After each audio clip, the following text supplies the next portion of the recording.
Hello friends, அஸ்ஸலாமு அலைக்கும். Welcome to JP சமையல். இன்றைக்கி நம்ம கிச்சனில் பீக்கங்காயை வச்சு தாங்க உங்களுக்கு ஒரு டேஸ்ட்டான கூட்டு செஞ்சு காட்ட போகிறேன். இந்த கூட்டு சப்பாத்தி சாதத்தோட சேர்த்து சாப்பிட ரொம்பவே டேஸ்ட்டாக இருக்கும்.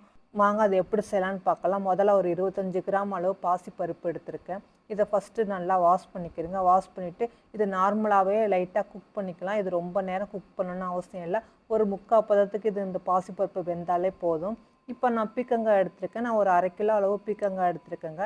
இப்போ இந்த பீக்கங்காய் வந்து மேலே உள்ள தோலை வந்து நல்லா சீவி எடுத்துக்கிறேங்க. இந்த அளவுக்கு சீவினாலே போதும். இப்போ சீவி எடுத்த பீக்கங்காவை நம்ம சின்ன சின்ன பீஸாக நம்ம வந்து கட் பண்ணி எடுத்துக்கலாம். இப்போ நான் வந்து கட் பண்ணி எடுத்துக்கிட்டேன். இப்போ இதுக்கு தேவையான பொருட்கள் என்னென்னு பார்த்துடலாம். நான் ஒரு பெரிய வெங்காயம், ஒரு தக்காளி, 2 பச்சை மிளகாய் எடுத்திருக்கேன். இந்த பெரிய வெங்காயத்தையும் நம்ம சின்ன சின்னதாக இப்போ கட் பண்ணி எடுத்துக்கலாம். இப்போ நான் பெரிய வெங்காயம், தக்காளி எல்லாத்தையும் சின்ன சின்னதாக கட் பண்ணி எடுத்துக்கிட்டேன். இப்போ இந்த பீக்கங்காய் கூட்டுக்கு தேவையான மசாலாவை நம்ம வந்து வறுத்து எடுத்துக்கலாம். ஒரு கடாயில் வந்து நான் 2 டேபிள் ஸ்பூன் அளவு கொத்தமல்லி போட்டிருக்கேன்.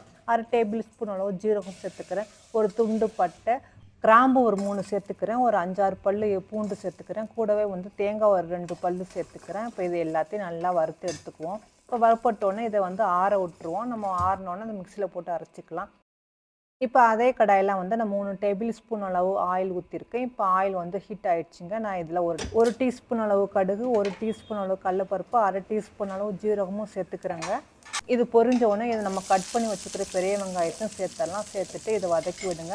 இந்த பெரிய வெங்காயம் கலர் சேஞ்ச் ஆகிற வரைக்கும் வதக்கி விடுவோம். இப்போ இது கூட நம்ம எடுத்து வச்சுக்கிற கருவேப்பிலையும் சேர்த்துருவோம். இப்போ நம்ம கட் பண்ணி வச்சுக்கிற தக்காளி, பச்சை மிளகாவையும் சேர்த்து விட்டுட்டு இப்போ இது நல்லா வதக்கி விடுங்க. இப்போ இந்த தக்காளி வெங்காயம் வதங்குறதுக்கு நமக்கு தேவையான அளவு உப்பு சேர்த்துக்கலாங்க. அப்போ தான் தக்காளி வெங்காயம் கொஞ்சம் சீக்கிரமாகவே வேகும். இப்போ அதையும் சேர்த்துட்டு நல்லா வதக்கி விடுங்க. நான் ஒரு 1/2 டேபிள் ஸ்பூன் அளவு உப்பு சேர்த்துக்கிறேன். இப்போ சேர்த்துட்டு ஒரு 2-3 நிமிஷம் நல்லா தக்காளி வெங்காயம் நல்லா மசியட்டும். இப்போ இதோட மஞ்சத்தூள் வந்து 1/4 டீஸ்பூன் அளவு சேர்த்துக்கிறேன். இப்போ இதோட நம்ம கட் பண்ணி வச்சுக்கிற பீக்கங்காயுமே நம்ம சேர்த்துடலாம். அதையும் சேர்த்துட்டு நல்லா வதக்கி விடலாம். ஒரு 2 நிமிஷம் அந்த எண்ணெயிலே இந்த பீக்கங்காய் நல்லா வதங்கட்டுங்க. இப்போ இந்த பீக்கங்காய் கூட்டுக்கு தேவையான மிளகாத்தூள் சேர்த்துக்கலாம். நான் 1/2 டேபிள் ஸ்பூன் அளவு மிளகாத்தூள் சேர்த்துக்கிறேன். இந்த காரம் எனக்கு போதுமானது. இப்போ இதையும் சேர்த்துட்டு நல்லா வதக்கி விடுங்க. இப்போ இதோட நம்ம வேக வச்சுக்கிற பாசிப்பருப்பையும் நம்ம சேர்த்துடலாம். பாசிப்பருப்பை வந்து நான் ஒரு முக்கால் பதத்துக்கு வேக வச்சுருக்கேன். இப்போ அதையும் சேர்த்துறேன். இப்போ இந்த பீக்கங்காய் வேகிறதுக்கு நான் ஒரு 1/4 டம்ளர் அளவு தண்ணி சேர்த்துக்கிறேன்.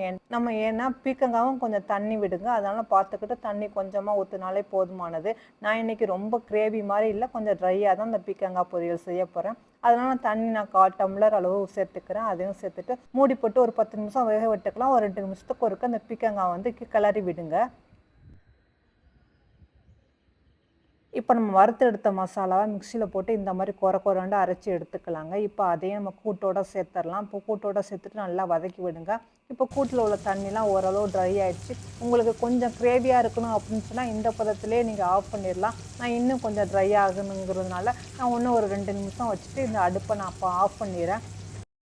இப்போ லாஸ்ட்டாக நம்ம கொத்தமல்லி இலையும் தூவி நல்லா கிளறி விட்டுட்டு இப்போ நம்ம அடுப்பை ஆஃப் பண்ணிடலாங்க. இப்போ சுவையான பீக்கங்காய் கூட்டு ரெடி ஆகிடுச்சு. இந்த பீக்கங்காய் கூட்டை வந்து நான் சப்பாத்தியோ சாதத்தோடு சேர்த்து சாப்பிட சூப்பராக இருக்கும். சூடான சாதத்தோடு இந்த பீக்கங்காயை போட்டு பரட்டி சாப்பிடலாங்க.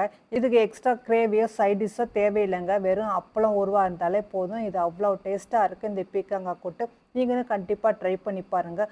அப்படியே இது வரைக்கும் என் சேனலை சப்ஸ்கிரைப் பண்ணாட்டி சப்ஸ்கிரைப் பண்ணிக்கிறேங்க. பிடிச்சிருந்தா லைக் பட்டனை ப்ரெஸ் பண்ணுங்கள் ஃப்ரெண்ட்ஸ். நானும் உங்களை வேறு ஒரு ரெசிபியோட மீட் பண்ணுறேன். பாய்.